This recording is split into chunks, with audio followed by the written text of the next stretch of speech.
Hi అందరికీ. ఈరోజు మీకోసం గవ్వలు ఎలా చేసుకోవాలో చూపిస్తాను, చూడండి. 2 కప్పుల మైదా తీసుకోవాలి. 2 కప్పుల మైదా తీసుకోవాలి. మైదా ఇష్టం లేని వాళ్ళు గోధుమ పిండి కూడా వాడుకోవచ్చు. మైదా పిండిలో కొంచెం వాటర్ వేసుకొని కలుపుకోవాలి. చపాతీ పిండిలాగా కలుపుకోవాలి.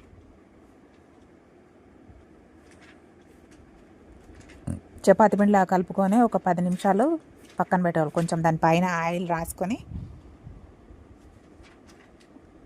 ఒక 10 నిమిషాలు పక్కన పెట్టుకోవాలి. 10 నిమిషాలు పక్కన పెట్టుకుంటే సాఫ్ట్గా అవుతుంది పిండి. పక్కన పెట్టుకున్న పిండి ఇట్లా సాఫ్ట్గా అయ్యింది కదా. దీన్ని కొంచెం కొంచెం ఉండలుగా చేసుకుంటూ చిన్న చిన్న ఉండలుగా చేసుకుంటూ గవ్వల చెక్క ఉంటుంది కదా, గవ్వల చెక్క పైన ఇట్లా ప్రెస్ చేసుకుంటే కొంచెం ఆయిల్ అప్లై చేసుకొని ప్రెస్ చేసుకోవాలి. ప్రెస్ చేసుకుంటే ఇట్లా గవ్వలాగా వచ్చేస్తుంది. ఇట్లానే అన్ని గవ్వలన్నీ చేసి పెట్టుకోవాలి.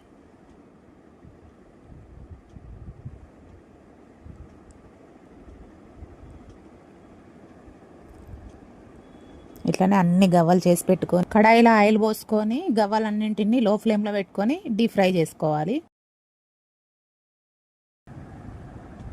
గవ్వలన్నింటినీ ఇట్లా డీప్ ఫ్రై చేసుకోవాలి. ఇట్లా క్రిస్పీగా అయ్యేంత వరకు ఫ్రై చేసి పెట్టుకోవాలి. తర్వాత షుగర్ సిరప్ కోసం మనం ఫస్ట్ 2 కప్పుల మైదా పిండి తీసుకున్నాం కదా, 1 కప్పు షుగర్ తీసుకోవాలి.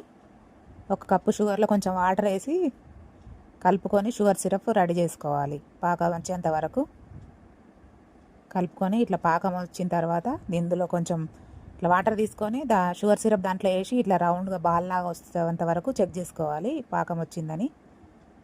ఇలా వచ్చిన తర్వాత దాంట్లో కొంచెం ఇలాచీ పౌడర్ వేసుకొని కలుపుకొని ముందుగా రెడీ చేసుకున్న గవ్వలన్నింటినీ దాంట్లో వేసుకొని కలిపేసుకోవడమే.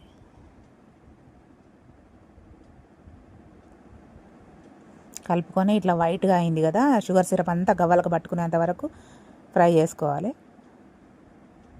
గవ్వలు రెడీ అయిపోయినాయి. ఇట్లా వైట్గా కనిపిస్తుంది. షుగర్ సిరప్ అంతా వాటికి పట్టేసుకుంది. గవ్వలు రెడీ అయిపోయినాయి.